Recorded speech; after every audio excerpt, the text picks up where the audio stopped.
Olá, todos bem? Pessoal, a nossa conversa hoje vai girar em torno das alterações no Código de Trânsito Brasileiro, introduzidas pela Lei 14.440, que foi recém-editada agora no dia 5 de setembro de 2022. Essa é a 43ª alteração no Código de Trânsito Brasileiro, né? Desde a sua edição em 1997. As mudanças ou alterações do Código de Trânsito são em torno de 21 ocasionadas por essa nova lei.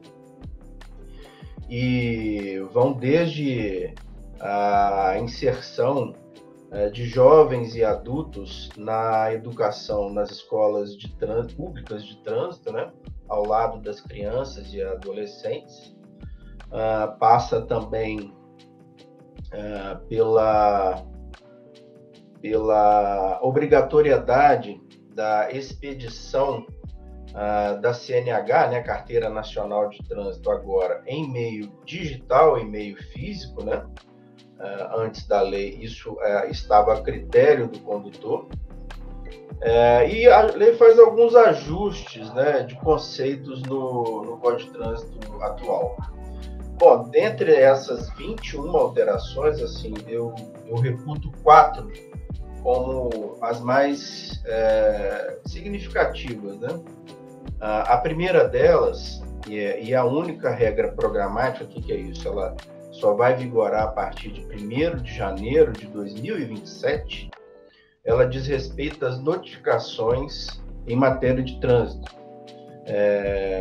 Lá, a partir de janeiro de 2027, a regra atual, que é a expedição das notificações, a notificação de autuação, de penalidade pelo meio postal, passará agora a regra ser o meio digital. Hoje isso é uma opção para o condutor que se inscrever no SNE, né? Sistema de Notificações Eletrônicas. A partir de 2027, o condutor vai ter a opção de requerer aos órgãos autuadores que a notificação não se dê de forma eletrônica, né, e se dê de forma postal, né, por correspondência, do jeito que é hoje, né? Então, houve uma inversão da regra de notificação das infrações de trânsito. A outra mudança que a gente pode pontuar, na verdade, foram inseridas 2 infrações novas no Código de Trânsito. A primeira delas diz respeito à condução de veículos de transporte coletivo de passageiros e de escolares com a porta aberta. Essa infração, até a vigência da nova lei, em 5 de setembro, não existia. Uma outra tipificação, né, assim, inserção dessa conduta como infração de trânsito diz respeito à condução do veículo sem os cursos especializados, né, obrigatórios, ou também sem a realização dos cursos para motoristas infratores, que a gente chama de cursos de reciclagem. Hoje em dia, né, a partir da vigência, existe uma infração ou infrações específicas para esses casos. Uma terceira mudança importante, né, que tem a ver com a própria edição da Lei 14.440, é que agora os recursos advindos das multas de trânsito, né, os recursos arrecadados com as multas de trânsito, podem ser aplicados na renovação da frota circulante. Isso tem a ver com a própria essência da Lei 14.440, que instituiu o programa Renovar, né, para a renovação da frota de veículos pesados, né, caminhões e ônibus, de regra, né, que já estão em fim de vida útil. E a quarta alteração, que eu reputo a mais importante de todas, a mais expressiva, diz respeito à fiscalização, à mudança na forma de fiscalização do tempo de direção e intervalos de tempo de direção, especificamente para os motoristas do transporte rodoviário de cargas. Pessoal, tempo de direção, né? O que é tempo de direção? Tempo de direção é o limite máximo que um motorista do transporte rodoviário de cargas ou motorista do transporte coletivo de passageiros pode permanecer na condução de um veículo entre o início e o fim da sua viagem programada. Esse tempo hoje, pela lei, ele é de 4 horas para os motoristas que se ativam lá no transporte coletivo de passageiros e de 5 horas e meia para os motoristas do transporte rodoviário de cargas. Dentro desse período, ou após esses períodos, 4 horas ou 5 horas e meia, conforme o caso, os motoristas têm que fazer um descanso de 30 minutos para reiniciar o tempo de direção. Dentro do intervalo de 24 horas, eles também têm que resguardar um período de 11 horas de intervalo de tempo de direção. O que existe hoje na lei, né? A lei traz lá uma excludente,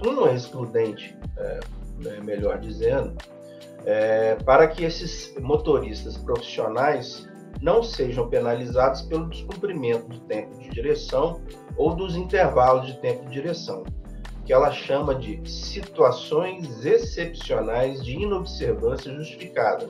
O que quer dizer isso? Um exemplo, tá? Por exemplo, um motorista profissional que fica 1 hora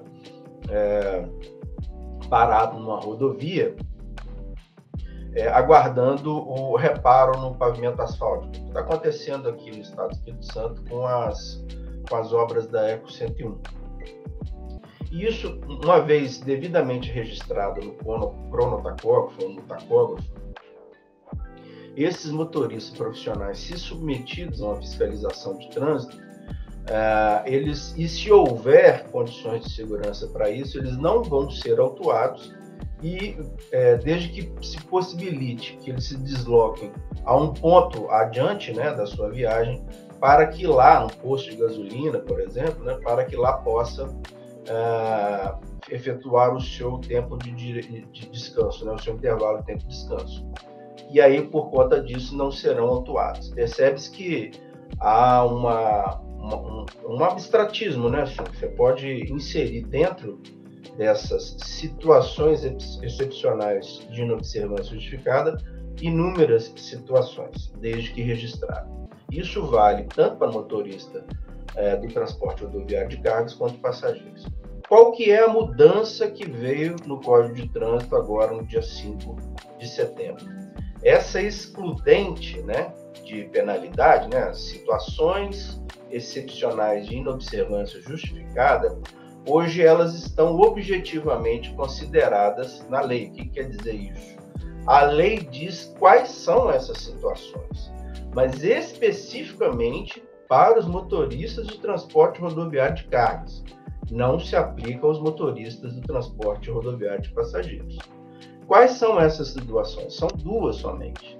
A inexistência de pontos de parada, né, e descanso devidamente homologados e credenciados pelos órgãos com circunscrição sobre a via. Quais são esses órgãos, né? Pela lei, a ANTT, Agência Nacional de Transporte Terrestre, para as rodovias federais concedidas, e o DENIT, né, que é o Departamento Nacional de Infraestrutura dos Transportes, para as demais vias federais não concedidas. No nosso estado, por exemplo, o DR, que é o Departamento de Estradas de Rodagem, que é um órgão executivo rodoviário de trânsito, né?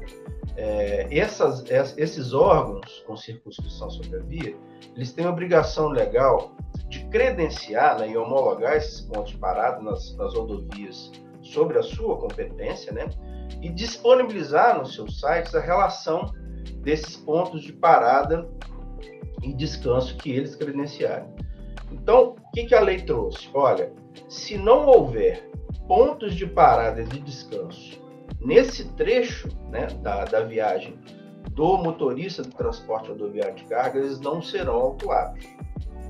Qual que é a outra excludente que foi trazida pela lei?